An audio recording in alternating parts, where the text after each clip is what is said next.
Instagram and YouTube at the same time. Okay. All right. Here, we're good again. Starting over. So, okay, the new year starting on January 1st gets a lot of animosity and hatred. And people say, it's arbitrary, that the beginning of the year is the spring equinox, or that the beginning of the year should be, the spring, the spring equinox, or the beginning of the year should be the summer solstice or the winter solstice. Nobody thinks it should be the fall equinox, for the record. But everybody thinks that January 1st just doesn't make any sense. And I used to think like that for a long time too. While at the same time, there is no right or wrong first day of the year, right? Because we are, time is a never-ending circle, spiral, and trying to pick the first day of the year, what to call the beginning of the year, is like trying to pick the starting point of a circle. There isn't one. And we still like to have demarkers of the beginning and the end, though. We like to have fiduciary points that we can everybody can agree on, to have some kind of perspective for measurement purposes, right? Okay, so throughout time and cultures, tons of different cultures, and throughout time, we've all done it different ways. We've done calendar making in general in different ways. How many days are in a year? What are the units of time? And so and so. And yeah, some cultures have considered the spring equinox, the first day of spring, the Aries ingress, the tropical Aries ingress, to be the first day of the year. The Chinese New Year is, it's the first new moon after the sun goes into Aquarius every year. And on the Chinese count of years, I don't know exactly, I forget, but they're like, we're in like the year 2025, I'm pretty sure they've been counting for a lot longer based on their system, and they're at like, I don't know, some thousands and thousands of years. This is a cool book on Chinese calendar making. It's called, I don't know if I'm going to pronounce this right, Wanian Li 10,000 year calendar, Chinese lunar and solar calendar with feng shui. And this is an intense book. This is thick. This is some crazy studying right here. I have not worked all the way through this, but that exists, and I touch on it sometimes. So yeah, they have theirs is the first full new moon after the sun goes into Aquarius. Okay. First new moon after the sun goes into Aquarius is the Chinese New Year. Some other cultures have done it on the winter solstice, which the January 1st day is kind of near the winter solstice. So it's like, okay, so are we counting the winter solstice as the new year here? Or why isn't it right on the winter solstice? Well, because then that's in the middle of the month, and that just doesn't feel very clean, does it? Like starting the year on a 21st of a month? That might be weird.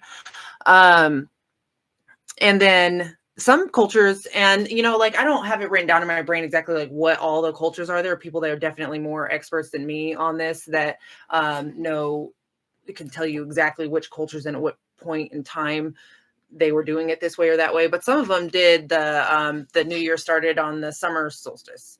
Pretty sure it's the Egyptians, which they're kind of a big deal, so that's kind of worth noting. But yeah, it doesn't really matter where you start. You kind of got to pick one so that you have something to go by. But January 1st isn't completely arbitrary. Now, I recently learned this through Randall Carlson, who I would definitely call way more of an expert on it than me.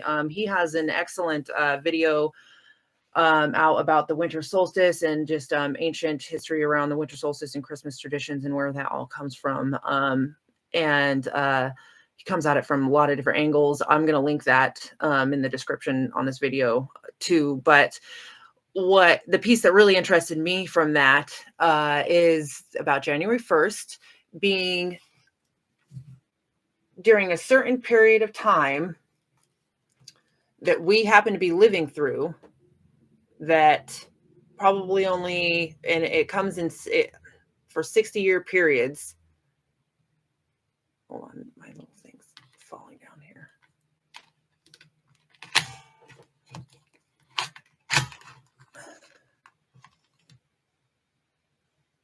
Okay.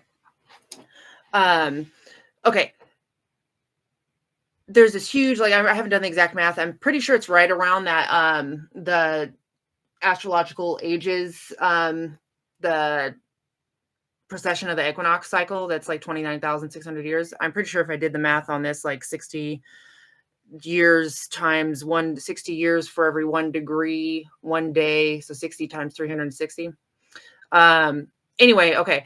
So we're living during a period of time that lasts about 60 years, where the Earth is at perihelion with the sun on January 1st. I think it might have moved, like, in our lifetime, it might have moved to being January 2nd, because it lasts to stay on that 1 day for 60 days exactly. 60 years about. So perihelion and helion, what that means is, so the Earth isn't in an exact circular orbit around the sun. The Earth, it's like a little bit elliptical, just ever so slightly elliptical.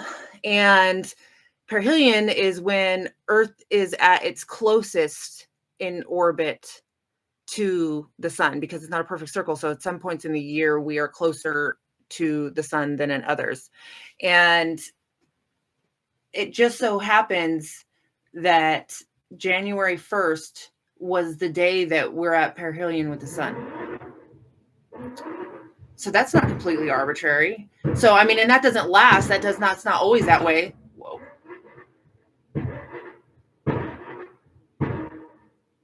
Excellent. All right. Happy New Year to those folks. My neighbors 10 streets down that I just heard that coming from.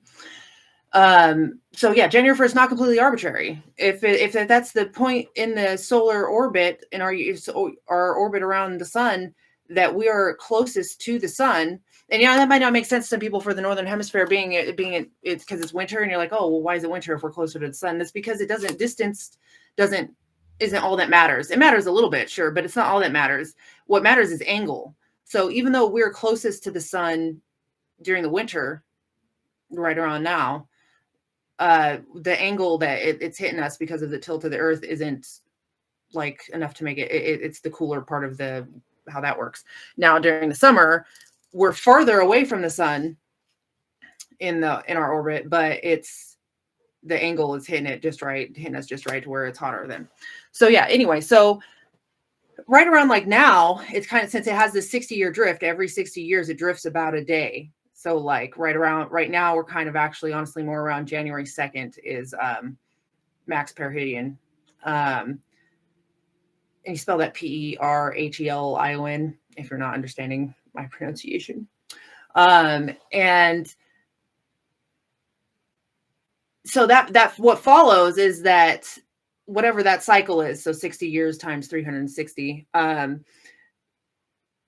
whatever that number is, that many years ago, also then January 1st would have been this time where Earth is closest to the sun. That's as good a time as any to be a fiduciary point, whereby we mark, can measure from and have the perspective of a beginning. And there's also some interesting stuff too, because if that's how that links in with the precession of the equinoxes and that 29,000 year cycle, and how where we are right now in galactic alignment, like all the 2012 stuff, and the Mayan calendar stuff. Again, not a super expert on this, and I'll definitely I'll put some links in the description from Gemini Brett Joseph, and Randall Carlson talks about it too. But I know specifically Gemini Brett has some very in-depth stuff about the galactic alignment in the year 2012 and what that was about astronomically.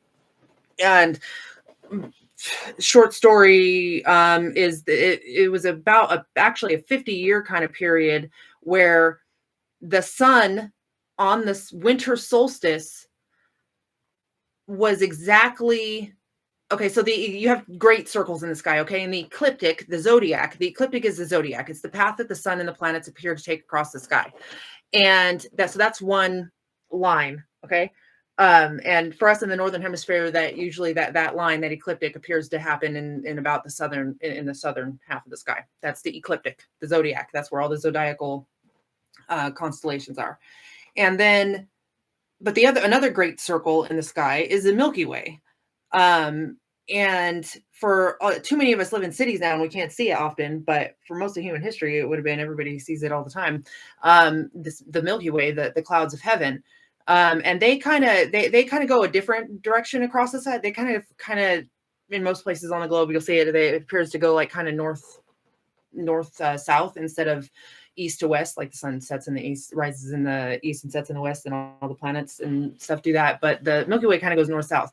So the way I understand it, with the 2012 Mayan calendar thing, it lined up with this period of time where on the winter solstice, the summer sun, I mean the winter sun on the winter solstice is on this point exactly where the Milky Way and the ecliptic intersect. So there's always going to be a point where, 2 points really, where a north and a south point, where the Milky Way and the ecliptic, the path that the sun and the planets take across the sky, intersect.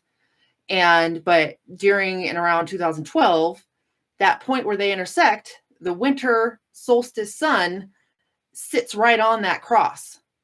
Okay, now that might not seem significant, but it is. It only happens like once every 12,000 years or something. And it just so happens that when that's happening was coinciding with the period of time when January 1st, what we use as the new year marker, coincides when January 1st is coinciding with Earth at max perihelion, Earth closest to the sun. So January 1st is not an arbitrary day to start the new year. And it also doesn't mean nothing that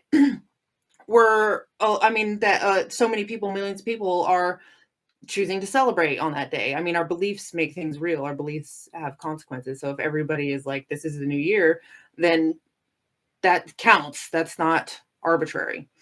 Now that leads me into people just talking about like calendar making in general, and how people tend to get really they think it's like a government conspiracy, or like not government or whatever, whoever even has like maybe more power behind the scenes is the government, the powers that be, think it's they're a conspiracy from them to have us celebrating on January 1st, because it doesn't really matter. That's not, we're out of tune if we're celebrating the new year on January 1st. No, not necessarily. I mean, that doesn't mean that, I mean, I might even agree that some of the things that we look at as like things that you want to do because it's a new year, like, oh, it's time to start working out and get healthy. I can totally see the wisdom of, oh, that might not really be in alignment because it's the middle of winter.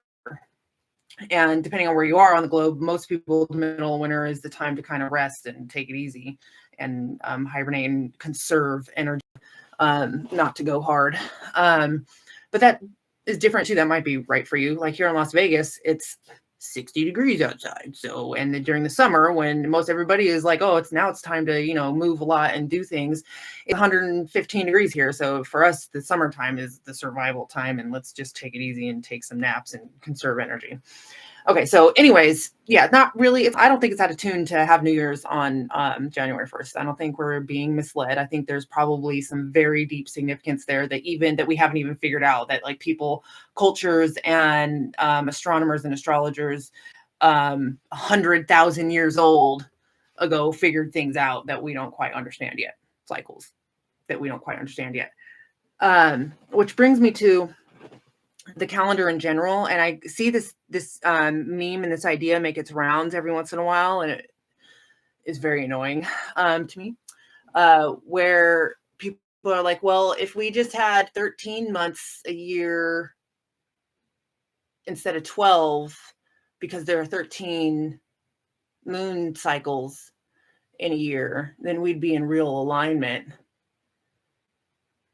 with the cosmic cycles, and we'd have a perfect year where like the January 1st would always be on a Monday, and the last day of the year would always be on a Sunday, and every month would start on a Monday or something like that.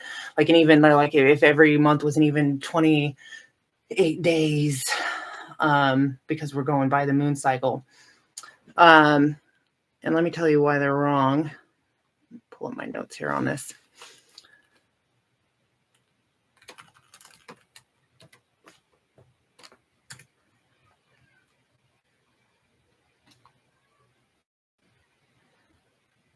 Okay, I'm pulling up the notes because there's exact decimal point numbers that I want to get right. Okay. So the moon cycle isn't an even 28 days for one. The moon cycle is precisely, and it depends on which moon cycle you're talking about. We have the synodic moon cycle and we have the sidereal moon cycle. So sidereal is by the stars. So the sidereal moon cycle means star to star. So let's say we mark it from when the moon is from one of the stars that are on the ecliptic, the paths the planets appear to take across the sky. So say we start from when the moon is at Aldebaran, the star Aldebaran. It will take, so the sidereal cycle is 27.32 days. So it's not even 28 days exactly. And it's 27.32.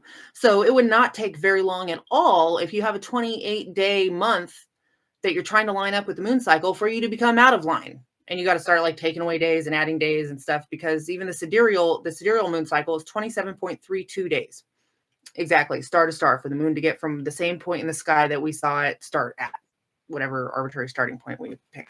Now, the synodic moon cycle is 29 days. It's closer to 29 days. And it's not even 29 days. It's actually like 29.5 days. And I think that you can probably add some other numbers after the 0.5, like 0.52 or something. 29.5 days. So it's not even 29 days, the synodic cycle. And the synodic cycle has to do with the moon's relationship to the sun. So it takes 29 days for the moon. So once the moon hits conjoins the sun, which we call a new moon, it takes 29.5 days for it to go all the way around again and meet the moon again. So it takes 27.3 days for it to go from star to star, and it takes 29.5 days for it to have a synodic cycle from new moon to new moon. So if we go by the synodic moon cycle of closer to 29 days, then so the 28-day thing still doesn't work. You still get out of alignment a lot very quickly. And also what will happen is you become, with either one, you become very quickly out of tune with the solar cycle. If you just have a moon-based calendar where you just go off of the approximately, it's not even 13, the approximately 13 moon cycles a year, you become completely out of tune with the sun. You can't do that. So calendar making throughout time, what a lot of people did, what they landed on, what a lot of peoples and cultures landed on, was a calendar that alternated 29 days with 30 days. Okay, so because they're going to go off that synodic cycle, the sun to the moon, the sun with the moon, so since that's 29 and a half days, what they did to solve that is they did every other month is 29 days and every other month is 30 days. Okay, so then that kind of comes out to about 29.5. It's still not perfect though. So this is something I wrote that I'll read from. Okay. So if you're looking to combine the sun and the moon and work along with the moon's phases, a result of their interaction, 30 is closer to accurate. And that's what most of our months are, they're 30 or 31. Because the great year is 360 days, because that's how many points there are on a circle. The whole reason that we get 360 degrees in a circle has to do with the solar year and how long it takes for the sun to go around and how people chose to carve out those units of time. And Randall Carlson's great about going into greater detail about that. Like, how did we come up with an hour, a second, a minute, a year?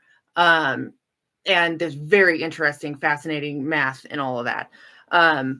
But yeah, so 360 days is a great year, but our years are 365 days. And they're not even 365 days. What is it? It's like 364 point something or other, because we have that. And that's why we have the leap year to even think it's like 0.25. So if we add in a day every 4 years, it comes out even. So yeah, 30 is closer to accurate for if you're concerned with combining the sun and the moon, because that's what we're trying to do. That's what calendar making is trying to do. They're trying to combine and appease and keep track of the sun and moon cycle together. Okay. I respect deeply keeping track of the moon cycle. Don't get me wrong with like people wanting the calendar to reflect the moon cycle. Yes, let's track and keep track of and be in tune with the moon and her cycles, but not by throwing out keeping track of the sun's cycle. Okay. Okay, so this relationship between the sun and the moon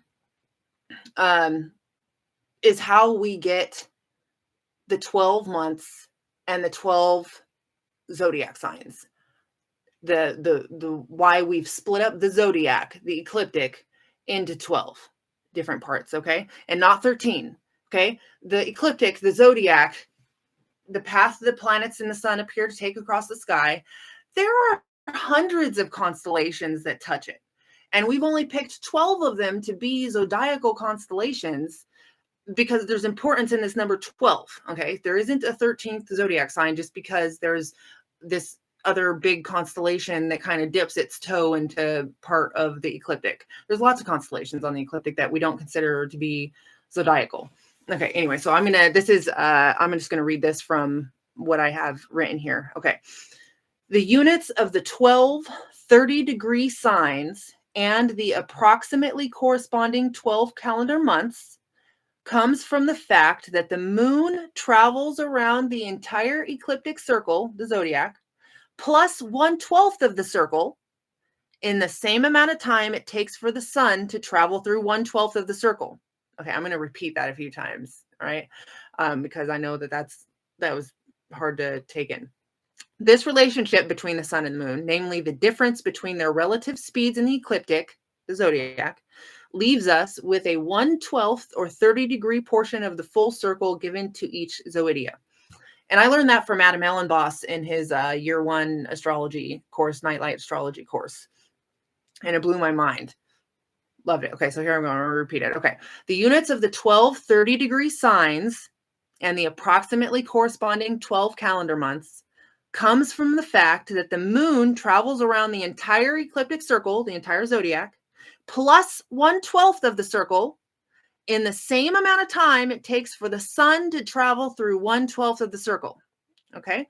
So remember I said the synodic cycle when the sun meets the moon, every new moon. So that's 29 and a half days, whereas the sidereal cycle for the moon is 27 days. So if the moon is just going star to star, it's about 27 days.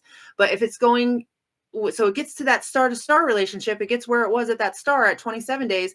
But now if the sun's there, let's say that the new moon was on that star that we were measuring from, okay? So that the sun and the moon were both on that star that we're measuring from. In 27 days, the moon is going to have gone all the way around the ecliptic and be at that star again at about 27 days. But the sun will have moved up a whole, in 27 days, a whole other 30 degrees.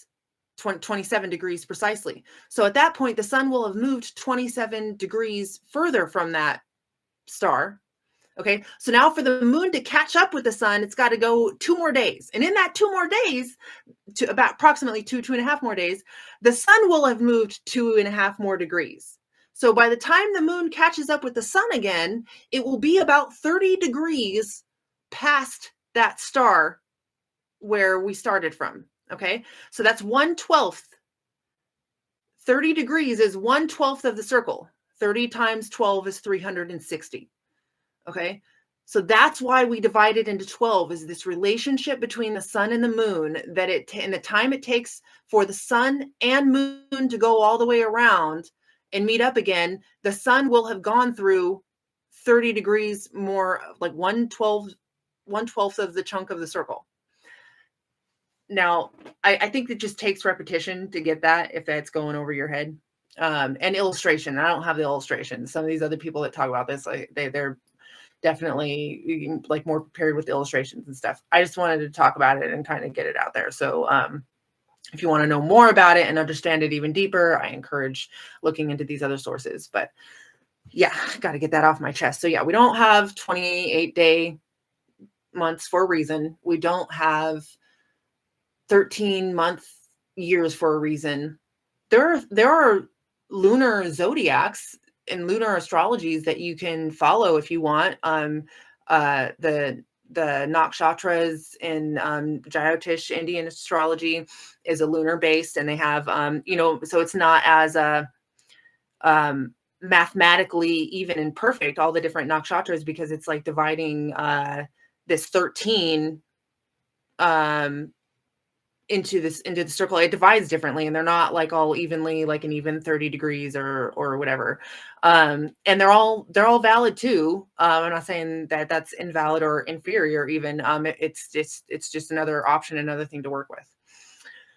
Okay, what else did I want to hit on today? Oh yeah, okay. So a little bit about like New Year's. So the importance of New Year's rituals and why we do certain things on the New Year. One big one is throughout human history. It's like my tagline. It's going to be on my gravestone. She said throughout human history a lot.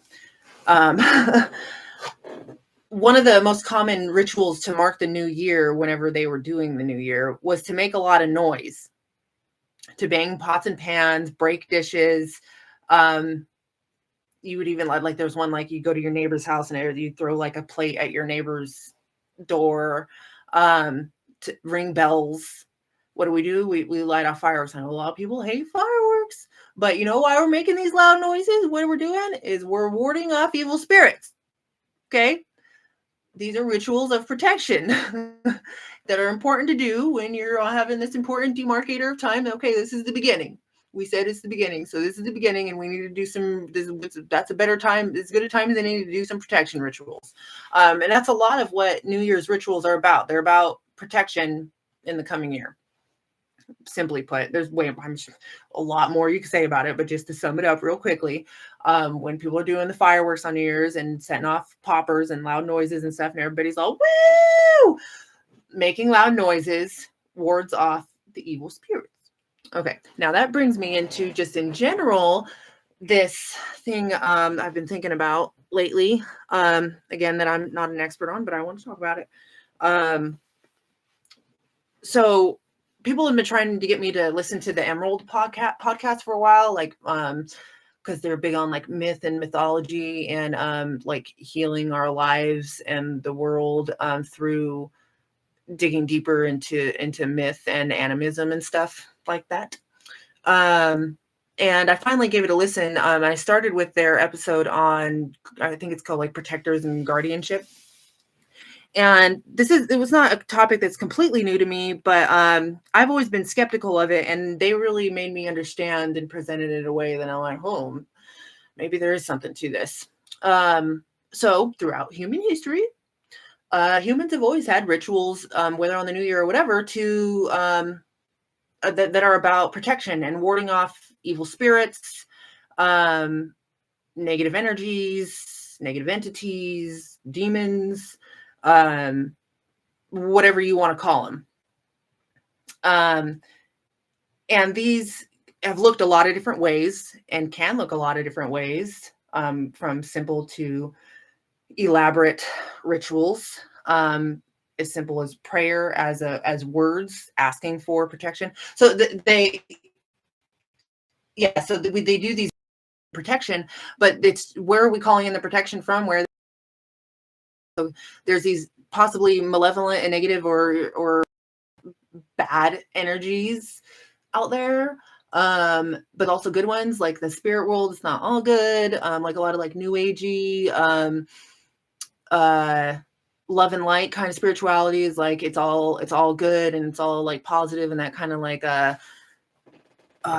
toxic positivity about it. Whereas on some level, maybe it is all good and all okay, but on another level, and on that level that we are mostly all living in most of the time, there's some things that we could all agree that we might want to call bad, that we don't want. And just like you want to protect yourself from like bad people, like you're not going to let just any average crackhead Joe into your house with your children, you don't want to let any average negative energies or spirits dudes around. And there are things that you could do to protect yourself from them that humans have been doing from all recorded history and before that. And now people will argue, as they talk about in that episode on the Emerald podcast, people will argue, well, that's primitive stuff. We don't need that anymore. We're all doing just fine without that. Like, obviously, like we're not all doing that all the time. Like we don't do that anymore and we're all fine. Are we? Are we all fine? Are we all fine? Mental, emotional, spiritual, illness and discontent is rampant. Suicide rates through the roof. People aren't okay. I mean, on some level, we're okay. But on another level, where a lot of us live most of the time, people are struggling. And maybe there is something else to that on a spiritual, etherical, energetic level. And maybe we need to call in some protection and do some protection rituals and some guardianship rituals and ask for protection from these quote unquote good forces. Now, a big one, we all kind of have our own things that we'll go to and be kind of guided to those forces that we're going to ask for protection from. Like in the Christian world, everybody would agree that the force that you're going to call on is Jesus. You're going to ask for protection from Jesus in Jesus' name, amen. The protection of angels. Use the word God. It's God that's protecting you and God's forces, right?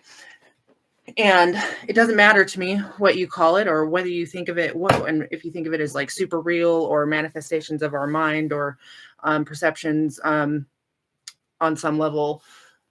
There's something maybe beyond the surface level of, like all those things are our health, our mental, emotional, spiritual health, our especially our mental and emotional health.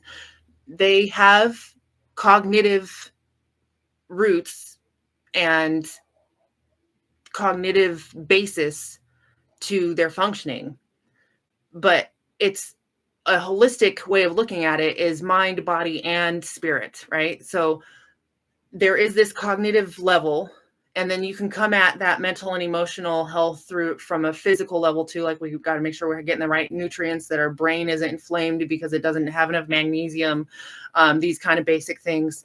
And then there is the spiritual level too, though. And I am a firm believer in the need for a greater spiritual health in us to help us with our mental and emotional lives.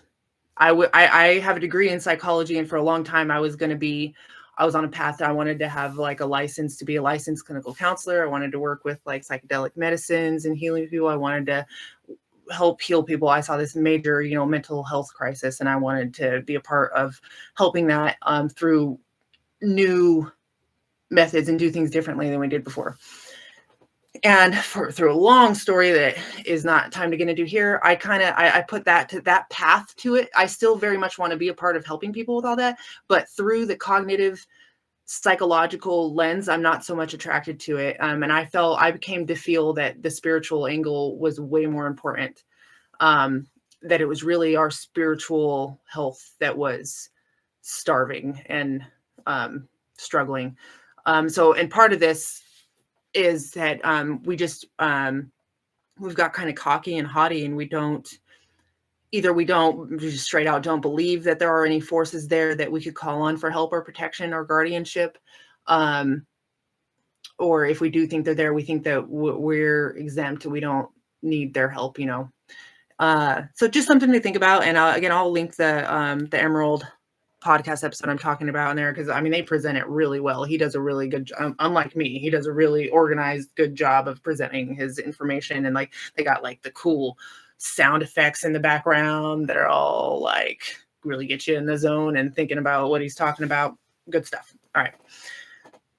I think there's one more thing I was supposed to be talking about today. Let me check.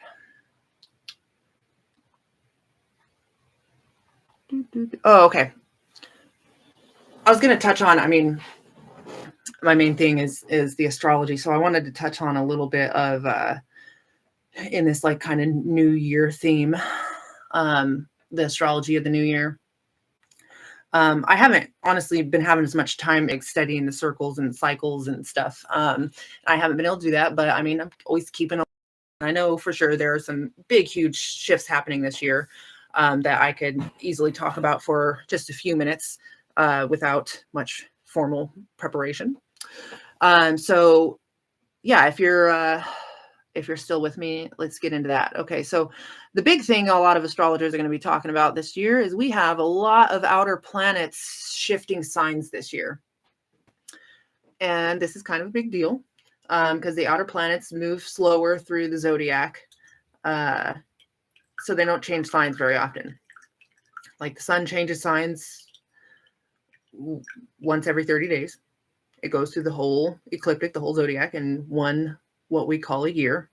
The moon changes sign once every 2.5 days and goes through the whole ecliptic in about a month.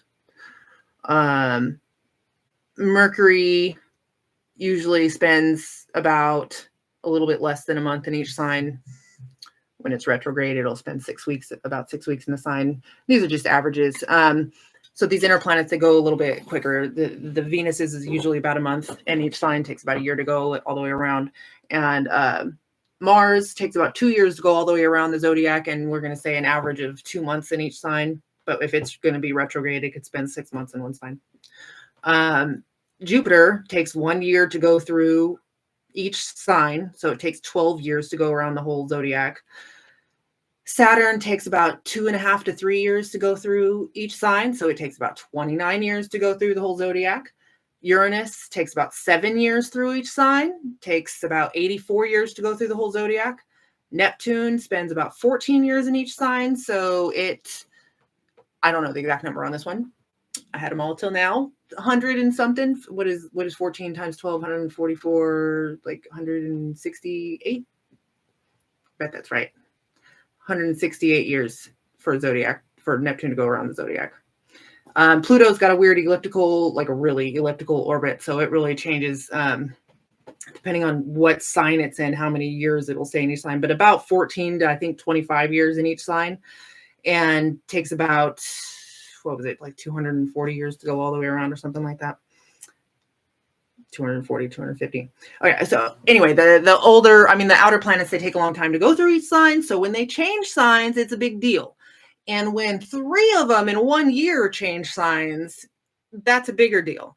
And now also what happens with the outer planets is when they spend half the year in retrograde, and they don't move very many degrees in each year. So they'll they'll move forward. Let's say Pluto moves forward 3 degrees in a year, and then it backs up in retrograde about a degree and a half, and might only spend so by the time a whole year has passed, Pluto's actually only moved total 1.5 degrees, because it took 2 steps forward and 1 step back. So what'll happen when they do that is that they'll kind of go back and forth over the cusp of a sign a couple times before they're solidly in the next sign. That's what we just did with Pluto over the course of 2023 and 2024. Pluto dipped its toe into Aquarius out of Capricorn, where it had been since 2008. And then it retrograded back into Capricorn for a few months. And then it took a few months more, and it dipped its toe back into Aquarius the second time. And then it did that earlier this year, earlier 2024. And then it retrograded back into Capricorn.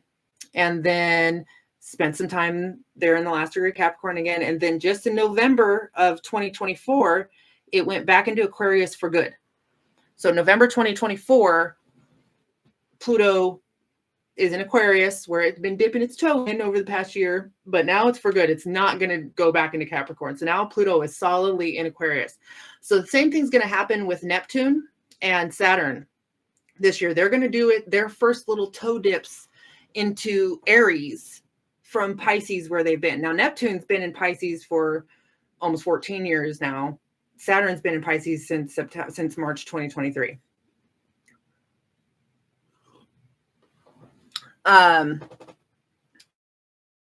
And so they're going to both dip their toe into Aries this year, and they're going to kind of do it around the same time this summer. And then they're going to both retrograde back into Pisces by the time the year's over, by the time 2025 is over. So they're not solidly into Aries in 2025. But Uranus too, Uranus hits Gemini this year. And I'm not positive on that one. I'm pretty sure it's going to retrograde back into Taurus, and when it retrogrades too, it won't be solidly in Gemini yet, but it starts to do its toe dipping into Gemini later this year. Now, so this year we've got this. They're all right here on the border. They're like doing their 2 steps forward, 1 step back, testing the waters out kind of thing for the next sign. And then by 2026, they will all solidly be in their new sign. And the way Saturn and Neptune are doing their dance into Aries is a real trip. I've been looking at that for years, and it deserves its whole own video, because when 2026, when they both go into Aries, they're going to go in like within a day of each other, and that is a trip. I'm blowing my little astrologer mind. Okay, so what does this mean? What does it mean that we have all these planets changing, outer planets changing signs at the same time? Because we have these slower outer planets changing sign, but then we have Jupiter, which is always going to change signs once a year. So Jupiter will also be moving into Cancer from Gemini in early June, I think.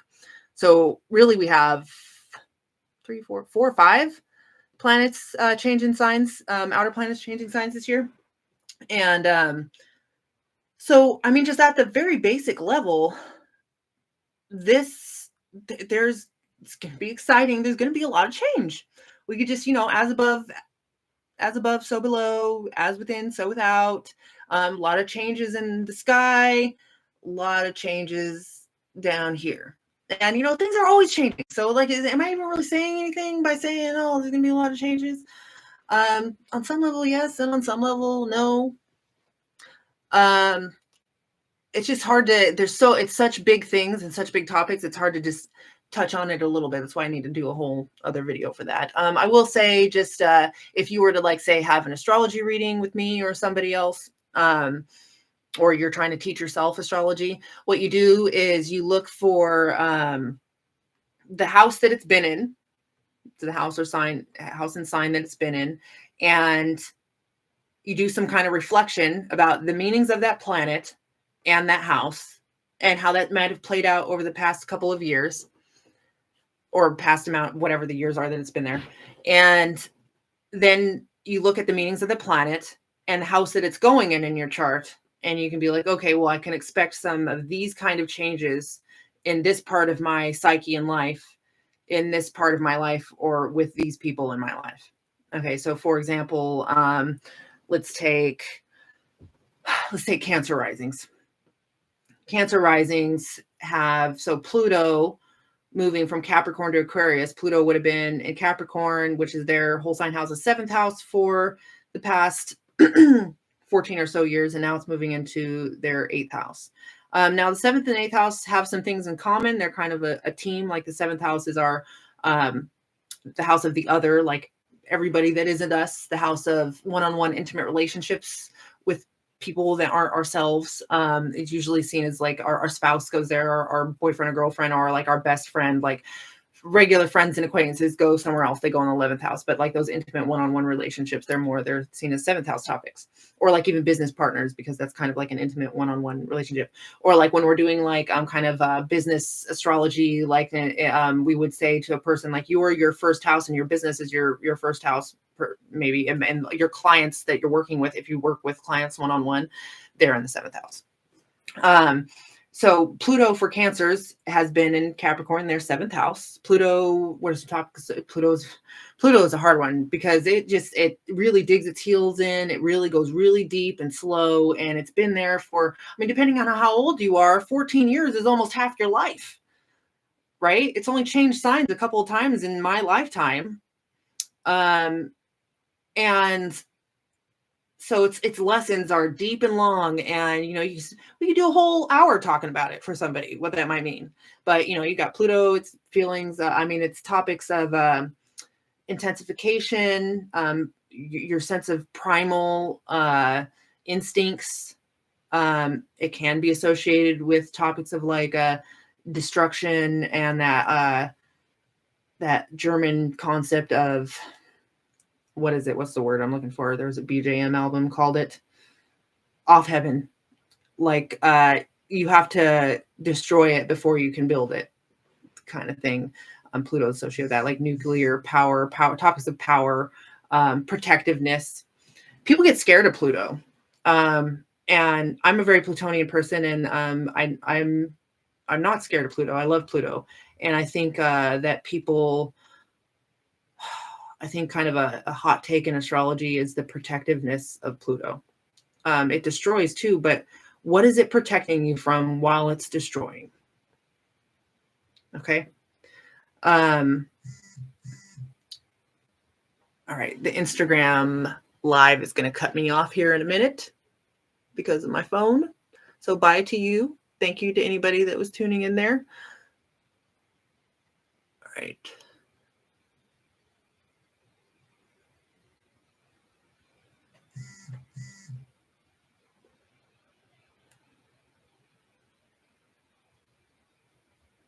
Is that working? Okay. All right. Sorry. Hi to you guys again. So like your intimate one-on-one relationships, we could say on a very basic level, have been going through a very deep transformative period with Pluto there. And when it moves into the 8th house is kind of a money house. I really see it as money house. It's associated with death, but I think it's associated with, I mean, death is a huge topic. So death is in a lot of different houses. We can point to the 4th house for death. We can point to the 12th house for death. We can point to the 8th house for death. Those are the main ones they go in. But the 8th house, so if we got Pluto going in there, maybe our relationship with death and grief is going to go through some big transformation, and it's going to, and an intensification before that. Or maybe, so it's the 8th house is a money house, but it's our spouse's money. That's what I mean by it goes with the 7th house. So it's like the 1st house is us, and the 2nd house is our money and resources. And so the 7th house is our intimate relationships, and the 2nd house is, I mean, the 8th house is their 2nd house. It's their money and resources. So there's some kind of transformative intensification going on with your spouse's money, or your whoever your intimate one-on-one relationships are, their money and their resources, or something protective going on there. I love P words for Pluto, protective. So another one, let's play with Saturn. Saturn's a little bit easier because it doesn't spend so long in each sign. It's only 2.5 years. Saturn's been in Pisces since March 2023. It's going to start dipping its toe into Aries. So let's say for Leo risings, Leo has Pisces on the 8th house. Pisces is their 8th house. And so Saturn's been in their 8th house, and it's going to start dipping its toe into their 9th house. But same with Neptune too. So it's more like, I can't talk about one thing without talking about like every other thing. It's really hard to, because nothing happens in isolation, right? So keep that in mind. Don't take any of this too like super duper serious and set in stone. These are just like possible ways of looking at it. So Saturn been in the 8th house of all those things we just kind of talked about, of death, of our spouse's resources. It's like unearned income. So like you can think like things like taxes, inheritances, which are often tied to death, but we can also see inheritance in the 4th house too.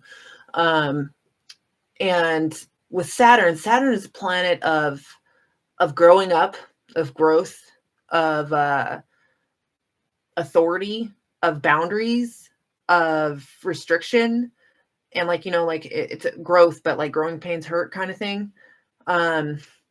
So we could say like a lot of growth around the concept and ideas around death and dying have been happening. And also like feeling restricted by like, when do you maybe do the most growth around death is when you feel it's like icy embrace around your throat, right? But with it moving into Aries, which is your 9th house for Leo risings, 9th house is the house of God, ways of knowing the world. So God can go there, and religion could go there, philosophy can go there, astrology can go there, world travel can go there, higher education can go there. So Saturn moving there for Leo risings could be bringing those Saturnian things of like authority figures, restriction, boundaries, growing up and growing pains to those 9th house topics. So that's how we would look. So now the reason that 2025 is going to feel so big is because these are big shifts, and even just one of them could be like a big shift in our life. And we're going to have like 4 or 5 of them going on at the same time. So that's just a basic rundown on what to get ready for this year. I mean, I'm leaving out so much. It's really hard for me to do these videos because I just talk for hours and hours and hours and hours. But I'm going to cut this one short, and hopefully